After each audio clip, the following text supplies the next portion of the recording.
بسم اللہ الرحمن الرحیم۔ السلام علیکم ورحمۃ اللہ وبرکاتہ۔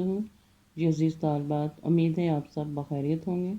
اللہ تعالیٰ آپ سب کو اپنے حفظ و ایمان میں رکھے۔ جی بیٹا، آج ہم اپنا سبق نمبر 3 یعنی دیہاتی اور شہری زندگی کا فرق پڑھیں گے۔ سب سے پہلے بیٹا آپ نے اس کو باغور پڑھنا ہے، اس کے الفاظ کے معنی دیکھنے ہیں اور اس کے آخر میں ہم اس کی مشق کریں گے۔ اس سبق میں ہم یہ دیکھیں گے کہ دیہات میں رہنے والے لوگوں کو کن مسائل کا سامنا کرنا پڑتا ہے اور کن وجوہ کی بنا پر انہیں دیہات سے شہر کا رخ کرنا پڑتا ہے۔ وہ کون سی سہولیات ہیں جو شہروں میں میسر ہیں اور ان کو دیہات میں میسر نہیں ہیں، اور بہت سی ایسی چیزیں ہیں جو شہری زندگی میں عنقا ہیں یعنی نہیں موجود اور وہ دیہات میں پائی جاتی ہیں۔ یہ دیہات اور شہر میں فرق ہے، ٹھیک ہے۔ سب سے پہلے ہم اس کے الفاظ کے معنی دیکھیں گے۔ الفاظ معنی میں سب سے پہلا لفظ ہے استقبال یعنی خوش آمدید، باسی رہنے والے، مرغن گھی میں تلی ہوئی چیزیں، قابل رشک تعریف کے لائق، زرنگاہ خوبصورت، دم نکلنا سانس نکلنا یعنی مر جانا، تمدن رہنے سہنے کے طریقے، فراق انجمن یعنی محفل کی جدائی، فراق جدائی انجمن محفل۔ جی بیٹا، سب سے پہلے ہم سبق کی پڑھائی کریں گے اور اس کے ساتھ ساتھ سلیس کریں گے۔ احمد 7ویں جماعت میں پڑھتا ہے، وہ اپنے والدین کے ساتھ لاہور میں رہتا ہے، اس کی ننیحال گاؤں میں ہے۔ یعنی احمد جو بچہ ہے وہ 7ویں کلاس میں پڑھتا ہے، وہ لاہور میں اپنے والدین کے ساتھ رہتا ہے، یعنی وہ شہر میں رہتا ہے، لیکن اس کی نانی اور نانا ابو جو ہیں وہ گاؤں میں رہائش پذیر ہیں، وہاں گاؤں میں رہتے ہیں۔ گرمیوں کی تعطیلات میں احمد، اس کا بھائی بلال اور ننھی بہن عائشہ اپنے والدین کے ساتھ گاؤں آئے۔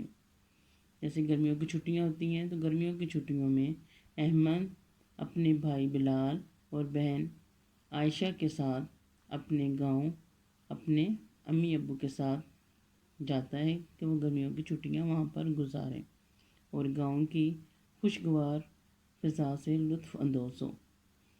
وہ گاؤں کے قریبی قصبے میں بس سے اترے۔ وہ گاؤں کے نزدیک چھوٹا سا قصبہ ہے، وہاں پر بس میں سے اترتے ہیں۔ وہاں پر اس کے احمد کے ماموں جان نے ان کا استقبال کیا۔ احمد کے ماموں وہاں ان کو لینے کے لیے موجود ہوتے ہیں۔ وہ بڑی خوش گرمی سے، خوش جوشی سے ان کو خوش آمدید کہتے ہیں۔ وہ انہیں تانگے پر بٹھا کر گاؤں لے آئے۔ وہ انہیں اپنے تانگے پر بٹھا کر گاؤں لے آئے، چونکہ ان کا گاؤں ذرا فاصلے پر تھا، وہاں پر پیدل چلنا مشکل تھا۔ قصبے سے اتر کر بس میں سے اترے تو پھر گاؤں میں جانے کے لیے انہیں تانگے پر سفر کرنا پڑتا تھا، اس لیے وہ تانگے پر بٹھا کر انہیں اپنے گاؤں لے گئے۔ سڑک کے دونوں جانب دھان کے ہرے بھرے کھیت تھے۔ جب وہ قصبے سے گاؤں کی طرف جا رہے تھے تو راستے میں جو ان کو ارد گرد کھیت نظر آ رہے تھے وہ چاول کے کھیت تھے، وہاں پر چاول اگے ہوئے تھے۔ وہ گاؤں کی ہری بھری فضا دیکھ کر بہت خوش ہوئے، کیونکہ وہ شہر سے گاؤں کی طرف جا رہے تھے۔ گاؤں میں ہر طرف کیونکہ افراتفری ہوتی ہے، وہاں پہ گاڑیوں کا دھواں ہوتا ہے، تر و تازہ ہوا دیکھنے کو نہیں ملتی۔ تو لیکن جیسے وہ گاؤں میں داخل ہوتے ہیں، گاؤں میں ہری بھری خوشگوار آب و ہوا کو دیکھ کر وہ بہت خوش ہوتے ہیں۔ کچھ دیر بعد تانگا گاؤں کی حدود میں داخل ہوا، یعنی جب وہ قصبے سے گاؤں کی طرف سفر شروع کیا تو کچھ دیر کی مسافت کے بعد یعنی سفر کے بعد وہ گاؤں میں داخل ہو جاتے ہیں۔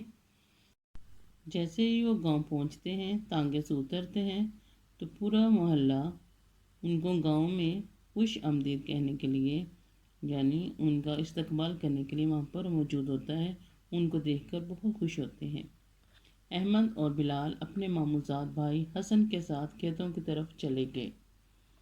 احمد اور بلال اپنے ماموں کے بیٹے حسن کے ساتھ کھیتوں کی طرف سیر کے لیے چلے جاتے ہیں، کیونکہ وہ گاؤں میں کھیتوں کو دیکھ کر چونکہ بہت خوش تھے اور وہ وہاں کی سیر کرنا بھی چاہتے تھے۔ دھان کی فصل کو پانی دینے کے لیے ٹیوب ویل چل رہا تھا۔ چاول کی جو فصل تیار تھی اس کو پانی دینے کے لیے ٹیوب ویل چل رہا تھا، اس کی آبپاشی کے لیے، اس کو فصل کو سیراب کرنے کے لیے ٹیوب ویل چل رہا تھا۔ وہ ٹیوب ویل سے نکلنے والے پانی میں نہائے۔ اب وہ تازہ دم ہو چکے تھے، یعنی ان کی تھکاوٹ اتر چکی تھی اور وہ تر و تازہ ہو گئے تھے، یعنی چست ہو گئے تھے۔ اتنے میں مغرب کا وقت ہو گیا۔ تھوڑی دیر میں مغرب کی اذان ہو جاتی ہے، مغرب کا وقت ہو جاتا ہے، اور وہ اذان کی آواز سن کر انہوں نے مغرب کی اذان سنتے ہی وہ مسجد کی جانب چلے جاتے ہیں تاکہ وہاں نماز ادا کر سکیں۔ نماز سے فارغ ہو کر گھر پہنچے تو ممانی جان دسترخوان پر کھانا چن رہی تھی۔ جیسے ہی وہ مغرب کی نماز ادا کر کے گھر پہنچتے ہیں تو گھر میں ان کی ممانی جان دسترخوان پر کھانا تیار کر کے رکھ چکی تھی تاکہ سب لوگ مل کر کھانا کھا لیں۔ تھوڑی دیر میں سب دسترخوان پر بیٹھ گئے۔ جیسے ہی کھانا دسترخوان پر لگا دیا جاتا ہے، سب کھانے کے لیے بیٹھ جاتے ہیں۔ بیٹے پہلے صفحے کی تشریح آپ نے اپنے رف کاپی کے اوپر لکھنی ہے، جو مشکل الفاظ ہیں اس کے معنی لکھنے ہیں اور اس کو یاد بھی کرنا ہے۔ اس کے ساتھ ہی اجازت چاہوں گی۔ اللہ حافظ۔ اللہ آپ کا حامی و نگہبان۔